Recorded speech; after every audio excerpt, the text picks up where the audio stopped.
여러분 안녕하십니까? 네, 오늘은 하나님의 말씀 막벨라 굴에 대한 제목으로 하나님의 말씀을 보겠습니다. 창세기에 나와 있는 막벨라 굴입니다. 좀 설명이 필요하지요.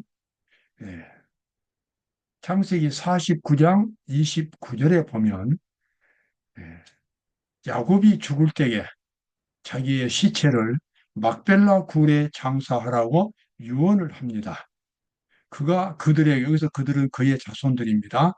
이제 야곱이 죽으면서 그가 그들에게 명하여 가로되 내가 내 열조에게로 돌아가리니 나를 햇사람 에브론의 밭에 있는 굴에 우리 부여조와 함께 장사하라. 내가 그들에게 명하여 그가 그들에게 명하여 가로되 내가 내 열조에게로 돌아가리니 여기서 열조는 그의 조상들 아브라함과 이삭을 가리킵니다. 이 자기가 죽어서 조상들에게로 가는데 나를 햇사람 에브론의 밭에 있는 굴에 여기가 이제 막벨라 굴입니다. 아브라함이 햇사람 에브론에게 그 땅값을 주고 그 굴을 산 것입니다. 근데 그 굴을 그 굴에다가 아브라함이 장사되었고 아브라함의 부인도 장사되었고 이삭도 장사되었고 그다음에 이삭의 부인도 장사되었고 이렇게 장사가 된 것입니다. 그런데 야곱이 죽으면서 자기도 그 후손들이 자기도 거기에 매장될 수 있도록 그렇게 하라고 하는 유언을 남깁니다.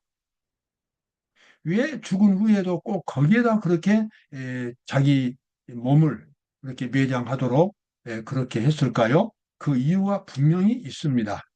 창세기 49장 여기 나와 있는 말씀입니다. 이 굴은 가나안 땅 마므레 앞 막벨라 밭에 있는 것이라.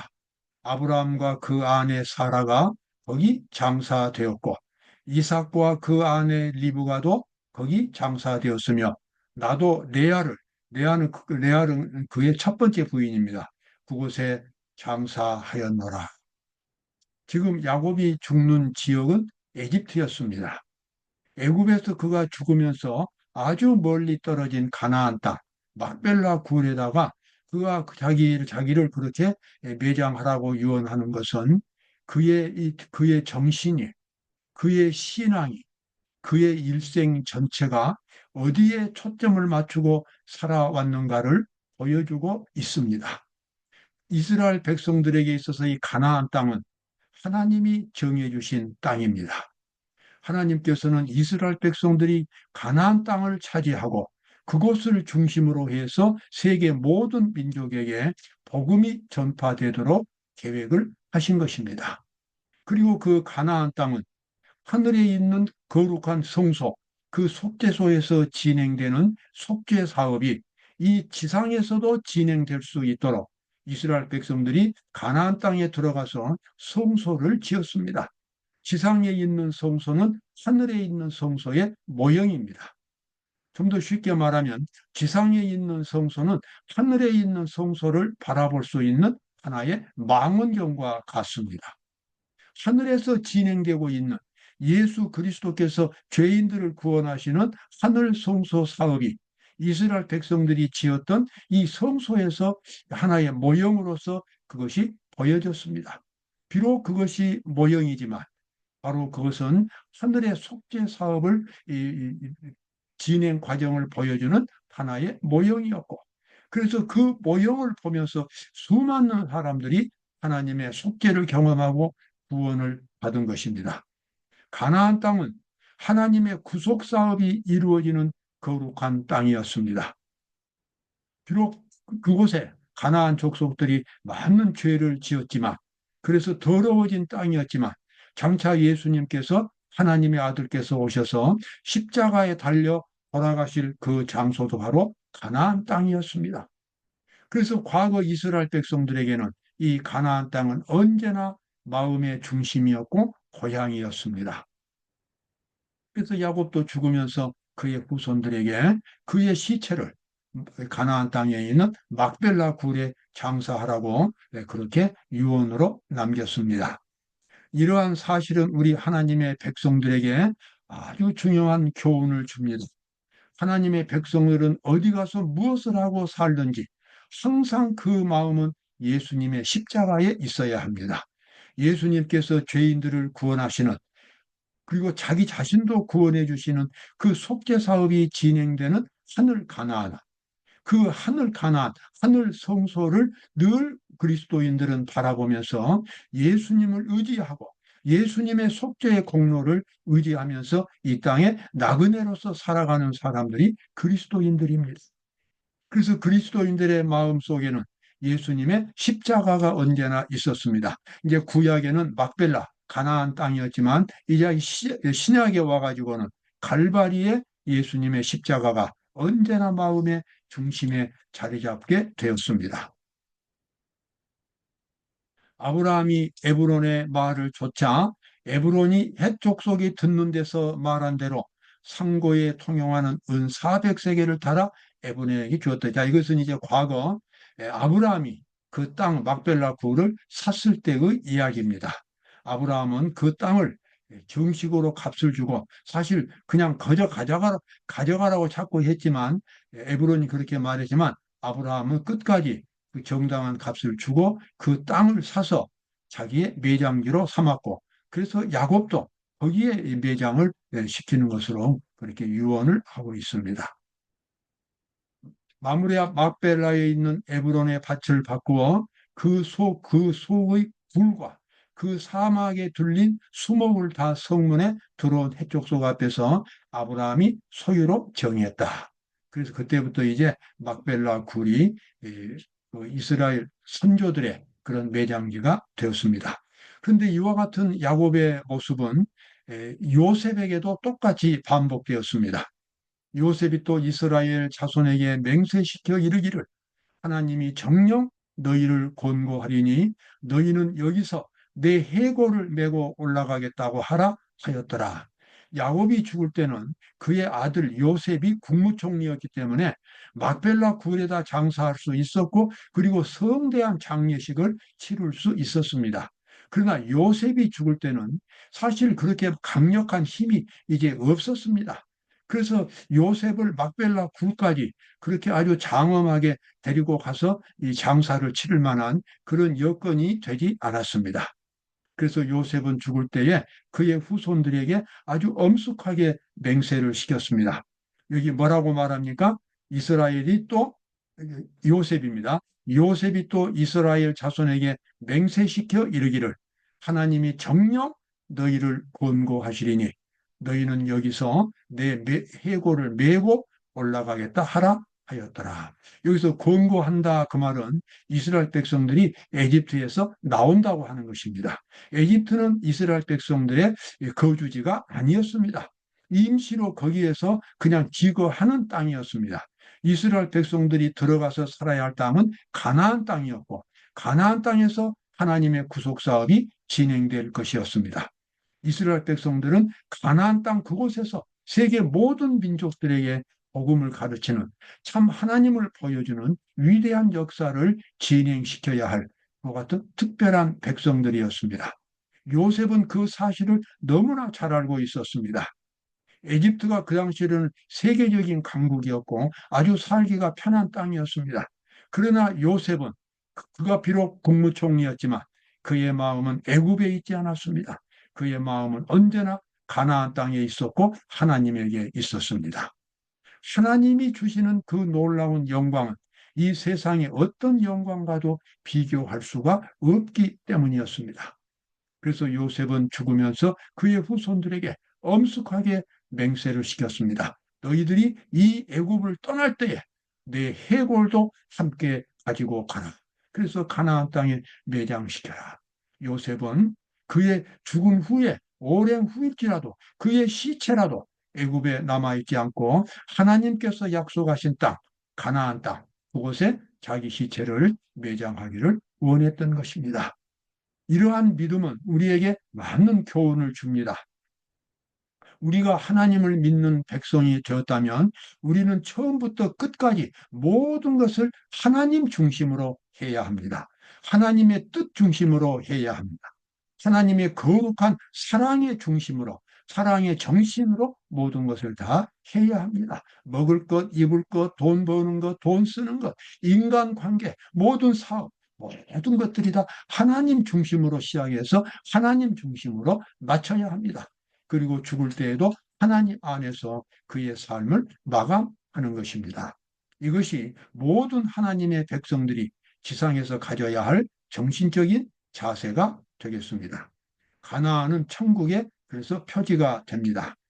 자, 이와 같이 가나안을 바라보면서 그의 삶을 이끌어갔던 사람들 중에 또 탁월한 사람은 다니엘이 있습니다. 다니엘은 바벨론의 국가에서 그가 높은 관직을 유지했고 그리고 많은 학식이 있었지만 그가 사모하는 땅은 역시 가나안 땅이었습니다. 다니엘이 이 조서에 의인이 찍힌 것을 알고도 자기 집에 돌아가서는 그 방에 예루살렘으로 향하여 열린 창에서 전에 하던 대로 행하던 대로 하루 3번씩 무릎을 꿇고 기도하며 그 하나님께 감사하였더라. 이것은 하나의 사건을 말해주고 있습니다. 다니엘의 원수들이 다니엘을 죽이기 위해서 그때 바사 왕에게 모함을 했습니다. 앞으로 한 달 동안 왕 이외에 다른 어떤 신에게도 기도를 하지 못하도록 칙령을 내리십시오. 그리고 만약에 다른 신에게 기도를 하면 그 사람은 사자굴에 던져 넣는다는 칙령을 발표하십시오. 그래서 왕은 그 다니엘의 원수들이 다니엘을 죽이려고 한 것을 알지 못하고 그 법령을 허락을 했습니다. 그러니까 그들이 가서 이제 그 법령을 발표했는데 누구든지 왕 이외에 다른 신에게 앞으로 한 달 동안 기도를 하면 그 사람은 사자굴에 던져 넣는다고 하는 칙령이었습니다. 다니엘이 그것을 잘 알았습니다. 왜 그런 칙령이 나왔는지도 알았습니다. 그러나 다니엘은 왕을 찾아가서 변명하지도 않았고 그 칙령을 만든 사람들에 대해서 원망하지도 않았습니다. 다니엘은 여전히 그가 항상 했던 대로 예루살렘을 향하여 창문을 열고 하루 3번씩 숨어서 기도하지도 않았습니다. 하루 3번씩 예루살렘을 향하여 그가 기도했다고 하는 것입니다. 우리는 그 후에 일어난 사건들을 잘 알지요. 이제 그 원수들이 왕에게 가서 다니엘을 고소했고 왕은 그때 가서야 이제 그들의 음모를 알았지만 이 페르시아의 법은 한 번 이 발표를 하면은 폐지할 수 없는 것이 하나의 원칙이었습니다.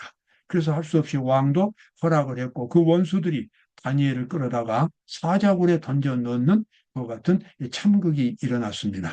그러나 그날 밤에 어떤 일이 벌어졌습니까? 하나님께서 천사들을 보내셔서 사자들의 입을 막았고 다니엘은 그 다음날 왕이 거기에 황급히 달려올 때까지 살아 있었습니다. 그리고 왕이 다니엘을 기쁜 마음으로 다니엘을 끌어올리고 그 모함한 원수들을 다 사형시키는 그 같은 사건이 그날 있었습니다. 자, 시편 122편 6절과 7절입니다. 예루살렘을 위하여 평안을 구하라. 예루살렘을 사랑하는 자는 형통하리로다. 네 성 안에는 평강이 있고 네 궁중에는 형통이 있을지어다. 여기서 예루살렘을 사랑한다고 하는 것은 하나님의 사업을 사랑한다는 것입니다. 늘 하나님을 바라본다는 것입니다. 그리고 하나님 중심으로 모든 생활을 사는 것을 의미하겠습니다. 더 정확히 말하면 하나님의 뜻대로만 사는 것입니다. 하나님의 뜻대로만 산다고 하면 어떤 사람은 답답하게 생각할지 모르지만 그렇지 않습니다. 하나님의 뜻은 모든 사람에게 사랑을 베푸는 것입니다. 아집이나 독단적인 어떤 행동이나 그런 것이 없습니다.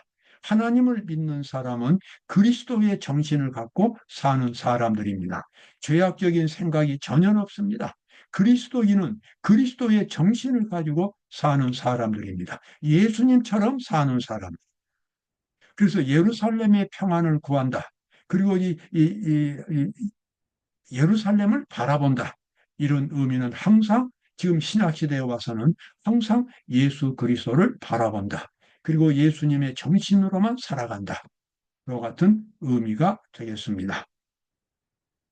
우리가 바벨론의 여러 강변 거기 앉아서 시온을 기억하며 울었도다. 이것은 과거 그 이스라엘 백성들이 바벨론에 이제 에, 포로된 신세로 정확하게 다 포로가 됐는지는 모르지만 망국 국가가 망하고 이제 끌려가 가지고 바벨론에서 살고 있을 때에 그 예루살렘을 그리워하면서 지었던 시입니다. 우리가 바벨론의 여러 강변 거기 앉아서 시온을 기억하며 울었도다. 경건한 하나님의 백성들은 늘 하나님을 바라보고 하나님의 성전을 바라보면서 늘 마음속에 하나님의 은혜를 채우는 그런 경험을 가졌습니다. 또 여기 나와 있는 대로 이것은 이제 모세에 대한 기록입니다. 믿음으로 애굽을 떠나 모세가 이제 애굽을 떠났지요. 임금의 노함을 무서워 아니하고 곧 보이지 아니하는 자를 보는 자 같이 하여 참았으며 참 모세는 위대한 그리스도인이었습니다. 그의 어머니가 어릴 때 그에게 가르쳐준 신앙대로 참 하나님 여호와 하나님이 얼마나 위대한 하나님인가를 모세는 어릴 때부터 배웠습니다. 그래서 비록 그가 이제 매우 특별한 그러한 이 섭리로 애굽의 왕자가 되었지만 그런 애굽의 그 모든 영광들이 하나님이 주시는 그 영광과는 비교가 안 된다는 것을 알고 있었습니다. 그래서 마침내 그는 애굽을 탈출해서 미디안 광야로 도망을 갔고 그곳에서 그가 40년 동안 생활한 후에 80세가 되어서 이스라엘 백성들을 애굽에서 이제 이끌어내는 막중한 사업을 이제 행하게 된 것입니다. 모세는 그가 이 세상의 모든 부귀영화를 다 버렸고 그리고 많은 고난을 겪었지만 그러나 하나님 안에 정말 인간으로서는 다 표현할 수 없는 영광이 있다는 것을 알고 있었습니다. 하나님 안에서 주어지는 그 축복은 이 세상의 무엇과도 비교할 수 없다는 것을 모세는 잘 알고 있었습니다. 그래서 여기 나와 있는 대로 믿음으로 애굽을 떠나 임금의 노함을 무서워 아니하고 그 보이지 아니하는 자는 하나님입니다. 보이지 아니하는 자를 보는 자 같이 참하여 참았으며 하여 그 말은 보았다 그 말입니다. 늘 하나님을 바라보면서 전능하신 하나님께 충성을 다했다고 하는 것입니다. 여러분 우리에게도 하늘을 향한 마음의 고향이 있어야 합니다. 우리는 이 세상에서 나그네로 살아가기 때문에 그렇습니다. 죄악이 이 세상에 들어온 뒤로 하나님께서는 이 세상을 인간의 종착지가 아닌 영원히 행복하게 살 수 있는 그런 장소가 아니라 천국을 위해서 준비하는 하나의 워크샵 장소로 그렇게 이 세상을 저주하셨습니다. 이 세상에서 고난과 시련을 통해서 천국을 준비하도록 하나님께서 이 땅을 저주하시고 고난이 일어나도록 허락하신 겁니다. 그것은 이 땅에 뿌리를 내리지 못하고 하늘 가나안 땅을 향하여 걸어가도록 하나님의 백성들이 그런 자세로 살 수 있도록 하기 위해서 하신 것입니다. 그래서 우리는 오늘도 하나님을 바라보면서 우리가 돌아가야 할 미래의 고향, 하늘 가나안을 바라보면서 우리가 생활을 해야 되겠습니다. 오늘도 기쁨이 넘치는 하루가 되시기 바랍니다. 감사합니다.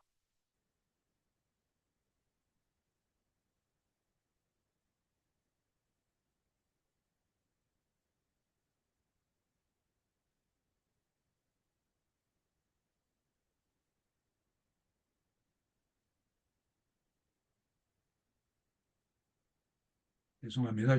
조금 미스가 나왔습니다.